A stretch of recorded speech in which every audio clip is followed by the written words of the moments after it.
Bonjour à tous, dans cette vidéo on va corriger ensemble un exercice de magnétostatique qui s'appelle champ créé par un cylindre en rotation. Donc on nous dit qu'un cylindre de révolution d'axe OZ, de rayon A et de longueur grande devant A, que ce cylindre est chargé uniformément avec une densité de volumique de charge ρ et qu'il est mis en rotation autour de OZ à une vitesse angulaire constante, oméga, sans que cette rotation n'affecte la répartition des charges dans le cylindre. Donc on va rappeler déjà que un solide, ou pour un solide, dans un solide, en rotation autour d'un axe fixe, c'est de la cinématique du solide, eh bien tous les points ont un mouvement circulaire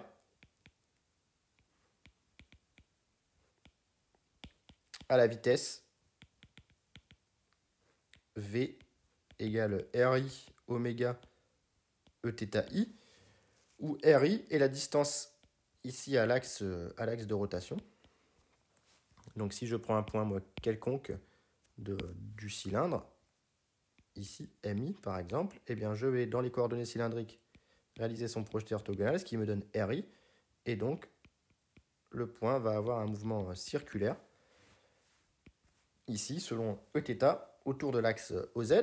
Donc ça c'est important puisque ça me permet d'obtenir que la densité volumique de courant, tous les porteurs de charge ont un mouvement selon Eθ.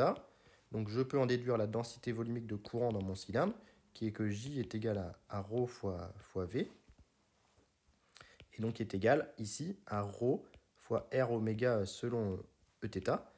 Donc la densité elle est non uniforme, ici il faut faire attention à ça. Donc on a une densité volumique non uniforme, puisqu'elle est quasiment nulle, elle est nulle même pour les charges qui sont au niveau de l'axe de rotation, et elle est maximale pour les charges qui sont sur les extrémités du cylindre. Donc une fois que j'ai trouvé J, je vais pouvoir déterminer mon champ magnétique par des propriétés de symétrie et d'invariance.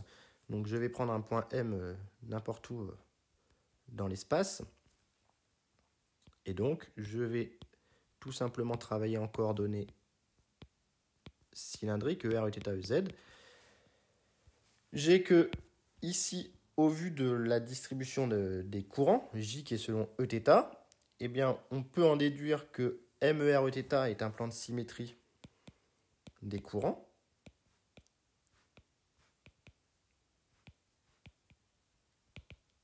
Puisque mes courants sont selon Eθ. Donc, on en déduit que B est orthogonal à ce plan. Et donc, B est égal à BZ de Rθz selon EZ. Ici, on vient de déterminer par des symétries. Donc là, le plan MER Eθ est un plan de symétrie des courants. Donc, B est orthogonal à ce plan. On a comme invariance des invariances tout simplement par rotation d'angle θ et par translation selon EZ. Donc, tout cela me permet de conclure que mon champ magnétique est un champ axial, BZ, qui ne dépend que de R selon EZ. Donc maintenant, on va essayer de déterminer le champ au point M en se servant du fait que le champ est nul à l'extérieur, comme dit dans l'énoncé. Donc on va travailler sur un contour d'ampère qui contient le point M. Donc on va nettoyer un petit peu dans un premier temps la figure que je vous ai proposée. Donc je vais prendre un point M à l'intérieur, par exemple, pour calculer ce champ à l'intérieur. Donc je vais prendre un point M à l'intérieur et je vais prendre comme contour un rectangle, comme pour le solénoïde, à cheval entre l'intérieur et l'extérieur, ici. Je vais l'orienter dans le sens qui va me permettre de compter positivement les courants. Alors les courants sont en train, en un point ici du courant, de l'espace, le courant est entrant dans la feuille. tout simplement. Donc pour l'orienter positivement, je vais orienter pour les compter positivement dans mon contour d'ampère, je vais orienter mon contour dans ce sens-là. Donc ça c'est mon contour d'ampère, ici. Et donc je vais déjà calculer la circulation de B scalaire dl. Comme je suis sur un rectangle, je dois calculer la circulation sur les 4 côtés. Je vais les appeler PQRS. Je vais le mettre dans le bon sens, j'ai orienté dans ce sens-là. Voilà, donc ça me donne que c'est l'intégrale sur PQ de B scalaire dl plus l'intégrale sur QR de B scalaire dl plus l'intégrale sur RS de B scalaire dl plus l'intégrale sur SP de B scalaire dl. Ensuite, je sais que le champ est porté par EZ, au vu de ce que j'ai fait dans mon étude des symétries.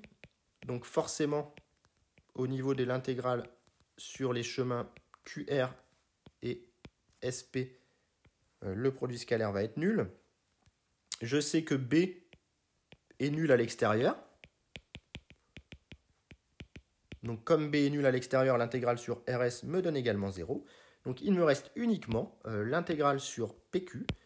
Et je vais prendre un contour d'ampère de hauteur arbitraire petit h. Et donc j'en déduis que ça fait B de petit r fois h, r ici, et le rayon au centre du cylindre. Donc voilà pour le champ, la circulation de B, ça fait B fois h. Et maintenant je vais calculer le courant enlacé. Et donc le courant enlacé, c'est tout le courant. C'est tout le courant traversé par la densité J qui traverse cette partie rouge. Et donc le courant enlacé se calcule ici par intégration. C'est donc l'intégrale, ici je suis à θ constant, donc à θ constant ça me fait dr dz. Et je dois intégrer de z égale 0 à petit h et de r égale ici, j'intègre sur cette partie des courants, donc de r égale petit r jusque grand A, petit a, pardon, de dr dz fois j, c'est jds, et j, on avait trouvé que c'était ρ r oméga dr dz.